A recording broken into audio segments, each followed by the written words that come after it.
Vous connaissez le savetier et le financier? Ah, Savetier chantait du matin jusqu'au soir. C'était merveilleux de le voir, merveilleux de l'ouïr. Il faisait des passages plus contents qu'aucun des 7 sages.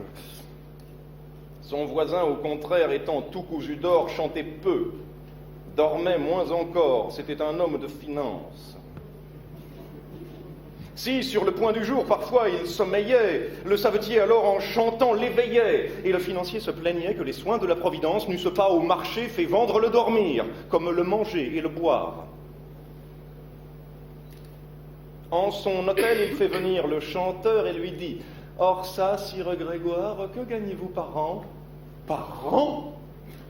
Ma foi, monsieur, dit avec un ton de rigueur le gaillard savetier, ce n'est point ma manière de compter de la sorte, et je n'entasse guère un jour sur l'autre. Il suffit qu'à la fin j'attrape le bout de l'année, et chaque jour amène son pain. » Eh bien, que gagnez-vous, dites-moi, par journée ? Tantôt plus, tantôt moins. Le mal est que toujours, et sans cela nos gains seraient assez honnêtes, le mal est que dans l'an s'entremêlent des jours qu'il faut chômer. On nous ruine en fait. L'une fait tort à l'autre, et monsieur le curé de quelque nouveau saint charge toujours son prône. Le financier, riant de sa naïveté, lui dit « Je vous veux mettre aujourd'hui sur le trône. Prenez ces 100 écus. Gardez-les avec soin pour vous en servir au besoin. »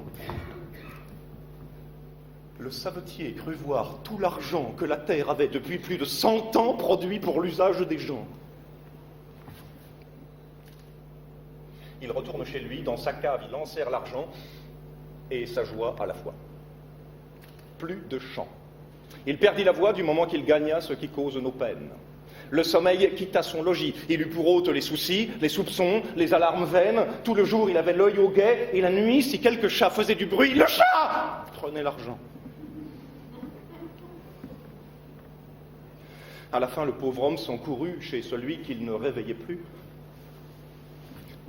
« Rendez-moi, lui dit-il, mes chansons et mon somme, et reprenez vos 100 écus.